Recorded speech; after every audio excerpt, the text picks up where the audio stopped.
Gente, eu vou tentar ser bem sucinta nessa parte da Era da Borracha, que está do capítulo 4, porque é bem simples o que aborda, não tem muitos detalhes, não. O que eu quero que vocês entendam é que não apenas o café fazia parte dessa sustentação econômica do Brasil nesse período da República Velha. Nós tínhamos diversos produtos que também sustentavam esse Brasil e que também faziam parte desse ponto de vista, ou dessa economia brasileira. Então, além do café, nós tínhamos aí a borracha, que é o que nós vamos tratar aqui, o cacau e também o algodão, que eram produtos que acabavam trazendo essa lucratividade para a economia brasileira, tá bom? Então, nós temos aí a difusão da borracha, da exploração do látex e da utilização da borracha a partir do momento que muitos produtos, muitos serviços utilizavam essa matéria-prima, o látex, e aí, nesse contexto, nós temos a exploração desse produto, dessa matéria-prima na região da Amazônia, e que esse produto ganha um alto valor comercial na época, tá bom? Então aqui eu estou utilizando só como forma de ilustração para ficar mais nítido para vocês os pontos que a Pro está falando. Um slide do professor Ulisses, que eu peguei no portal, só para dar base ao que nós estamos falando, para ficar um pouco mais nítido, tá bom? Então, assim, muitas empresas acabam vislumbrando na exploração do látex uma forma de lucrar. E aí as empresas acabam se interessando por essa borracha da Amazônia e isso vai atrair muita gente para aquela região. Uma região que até esse momento, até esse período, era um território com pouca exploração econômica, digamos assim. Comparando, quando eu falo isso de pouca exploração econômica, comparando a região do litorânea, comparando a região do sul e sudeste, comparando a região da Bahia, do Nordeste, desculpa, que já eram regiões que já tinham um pouco mais de crescimento econômico comparado à região norte do país, tá bom? Então, assim, a exploração do látex atrai várias pessoas para aquela região, assim como a industrialização atraiu diversas pessoas também para aquela região de São Paulo, quando a industrialização chega lá. Então, aqui, quando essa exploração do látex ganha essa visibilidade por parte das empresas, acaba atraindo muita gente para aquele território que via naquela região a possibilidade de melhorar de vida. Como foi a mesma coisa do caso da industrialização. Muitos nordestinos, como a Pro falou, já em algumas aulas, muitos nordestinos saem do Nordeste, principalmente porque nesse período, lá na década no ano de 1917, 1912, nós tínhamos um período de grande estiagem no Nordeste, então nós temos uma migração muito forte de nordestinos para a região de São Paulo em busca de melhorar de vida e trabalhar naquelas indústrias. E aí nós já discutimos os grandes transtornos que isso gera. Não vai ser diferente também nessa região da Amazônia, em que as pessoas eram atraídas para o que? A possibilidade de melhores condições de vida, tá bom? Então aqui nós temos a exploração do látex. 40% da exploração do látex do Brasil era para exportação, era para mandar para fora. Então, assim, quais eram as condições? As condições eram um pouco... Primeiro, para que se utilizava esse látex? Para a produção de borracha, que essa borracha era utilizada em diversos produtos, desde materiais bélicos, pneus, já que o carro, como naquela primeira imagem do slide anterior, era moda em muitos territórios, então se utilizava muito a borracha para produzir os pneus. E aí, essa extração do látex e esse crescimento e também essa visibilidade que a região norte tem nesse período por conta da utilização da exploração desse látex, proporciona àquela região do norte um rápido crescimento. Então, nós temos aí um crescimento bem desorganizado e acelerado, digamos assim, daquela região norte do país, tá bom? Porque nesse contexto, essa exploração do látex, digamos assim, vocês podem se perguntar por que foi tão importante e por que ganha essa visibilidade. Primeiro que nós tínhamos pouca extração de látex no mundo inteiro. Então, assim, nós tínhamos o látex no Brasil em grande quantidade e de boa qualidade para a produção dos produtos, para a fabricação de produtos derivados desse látex, né? Produção de borracha, na verdade. Então, por isso que ganha tanta visibilidade. Então, aqui nós temos a exportação, as toneladas percebam que aumenta. Vejam que de 1830 até o Brasil ainda aqui um império, até o Brasil republicano, nós temos um crescimento acelerado dessa exportação dessa borracha e era sempre visando fins industriais, esse látex, essa borracha. No entanto, a exploração do látex tinha técnicas muito rudimentares e isso vai ser dos principais motivos, essas técnicas rudimentares serão dos principais motivos para a crise dessa exploração da borracha, porque assim como teve o apogeu da borracha, da exploração da borracha, ou da exploração do látex, desculpa, nós temos também o declínio da exploração desse látex. Então, por quê, Pro? Porque nós tínhamos técnicas muito rudimentares. Primeiro que esses seringueiros, muitas vezes, eles saíam para o interior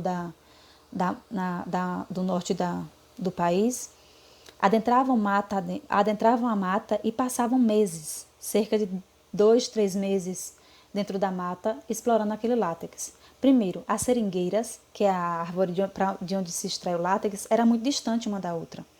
Segundo, que as condições eram péssimas. Eles tinham que enfrentar os animais, né, silvestres, e além disso, tinha também a população indígena que habitava aquela região e que muitas vezes nós tínhamos tribos que tinham práticas canibais, então assim, eram muitas dificuldades. E as técnicas de exploração mesmo, as técnicas de trabalho, eram técnicas muito rudimentares. Então, para eles explorarem uma grande quantidade de látex, demorava muito tempo. Então, assim, além de ser distante uma árvore da outra, as técnicas daqueles trabalhadores eram rudimentares. Então, tudo isso dificultava a exploração desse látex e vai levar no futuro, quando outros territórios começarem a explorar o látex, vai levar à crise, o declínio dessa exploração no nosso país. Aí nós temos aqui, como eu falei, o crescimento rápido da região de Manaus por conta exatamente dessa exploração. No entanto, eles vivenciavam nesse contexto um crescimento do ponto de vista dessas reformas urbanas propiciadas exatamente por conta de um território que se tornou conhecido em pouco tempo. Então, essa visibilidade dessa exploração e a lucratividade que se tinha propiciou esse crescimento bem rápido da cidade de Manaus e essa cidade vivenciava esse progresso e essa modernização com as questões arquitetônicas, com o saneamento básico, com telefone, com luz elétrica, uma ideia de prosperidade, digamos assim. E essa prosperidade que Manaus vivia atrai também os norte-americanos, que aí vão ser outras questões que a gente pode discutir posteriormente, mas para que inicialmente eu não quero que vocês tenham essa discussão, mas que todo esse glamour, digamos assim, que essa região norte do Brasil vivia, atrai muita gente. E por conta disso, também vai acelerar essa queda, digamos assim, da exploração desse látex, tá bom? Então, aqui os ingleses, boa parte do látex, explorado na região norte, ia para várias regiões europeias e também asiáticas. O que é que vai acontecer? Os ingleses levaram para a Malásia e Ceilão mudas de seringueira da Amazônia, aplicando técnicas modernas na plantação e na produção do látex. Então, o que é que acontece? Nesse ponto aqui, eu quero que vocês tenham bastante atenção. O que é que acontece? Os ingleses, espertos que são, eles disseram o seguinte: vocês estão com técnicas muito rudimentares, estão demorando a explorar o látex, e nós precisamos de grande quantidade em pouco tempo. Então, já que vocês não conseguem se adaptar, não conseguem melhorar a exploração do látex, nós vamos dar providências. Nós vamos dominar as técnicas, nós vamos plantar seringueiras e nós vamos produzir mais que vocês e tomar o mercado para onde vocês vendem. E foi isso que eles fizeram. Esses ingleses levam mudas de seringueiras da Amazônia para essa região. E aí o que é que acontece? Eles começam a produzir o látex. Quando você fala de que eles aplicam técnicas modernas na plantação e na produção, o que é que você quer dizer? Lembra que nesse dia eu falei que as seringueiras no Brasil eram muito distantes uma da outra? Então o que vai acontecer? Lá, isso dificultava no Brasil a exploração. Lá, quando eles plantam uma seringueira próxima uma da outra, para que isso facilitasse o deslocamento desse seringalista, desse seringueiro, desculpa. E aí, esse seringueiro iria explorar o látex em maior quantidade e em menos tempo. E, além disso, as técnicas utilizadas por esses ingleses foram técnicas muito mais rápidas, muito mais eficientes, que possibilitava a extração desse látex em grande quantidade. E isso vai levar ao declínio dessa exportação do Brasil. E aí nós vamos ter uma competitividade muito forte entre essas regiões, entre ingleses e o Brasil. E aí, nesse momento, com essas novas técnicas de exploração e de plantio dos ingleses, eles acabam ganhando o mercado porque eles diminuíam os custos. Então, eles acabam controlando o mercado mundial do látex a partir desse momento. A partir do ano de 1912 é quando o Brasil tem um declínio na produção de borracha, na extração do látex, tá bom? E aí o Brasil, à medida que eles diminuíam os custos e aumentavam as vendas, o Brasil decaía na qualidade por conta e na dificuldade de exploração, e aí acabava dificultando essa competitividade do produto brasileiro no mercado internacional. E aí, nesse momento, vários seringalistas, que são os donos das áreas, o seringalista, gente, é o dono daquela área onde se explora o látex. O seringueiro é quem explora o látex, é o trabalhador que vai para a mata para cortar aquela árvore e explorar o látex. Parecem muitos nomes, mas não são iguais. As funções são diferentes. Os seringalistas são os donos das terras. O seringueiro é aquele que vai até a árvore para poder coletar o látex, tá bom? Então, esses seringalistas, que eram os donos, né, dessa exploração, eles acabam buscando recursos para proteger essa produção e conseguir se manter no mercado internacional. No entanto, a situação da produção da borracha é totalmente diferente. Nós tínhamos agora uma mudança no cenário, não é como o café, que naquela época, lembrem lá do convênio de Taubaté, que o governo brasileiro compra todo o café para garantir o preço do café. Agora é diferente.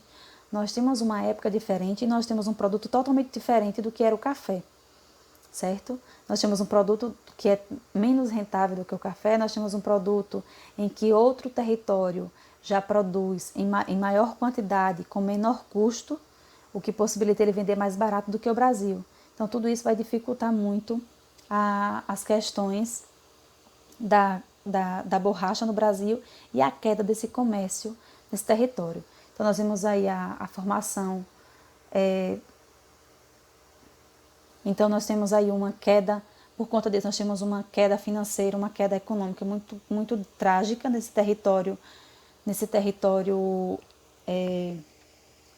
do norte do país, e nós temos nesse momento uma grande dificuldade de um território que cresce muito rápido, voltando aqui, de um território que cresce muito rápido, mas um território que não conseguiu se manter, não conseguiu sustentar esse poderio econômico que desenvolveu tão rápido.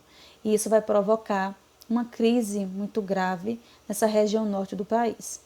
Além disso, nesse contexto, nós também temos no ano de 1923, se não me falha a memória, a compra do Acre, que é no Tratado de Petrópolis, que é uma tentativa também de sanar os problemas da crise da borracha e impedir que aquela região fosse, a exploração das seringueiras, né, fosse feita por outros territórios que não fosse o Brasil. Então, o Acre é comprado através do Tratado de Petrópolis, para garantir ainda uma tentativa de garantir esse poderio econômico trazido pela borracha. No entanto, não é isso que vai acontecer, e aí nós vamos ter uma crise dessa produção e, consequentemente, a saída do Brasil no cenário internacional da comercialização desse produto, tá bom?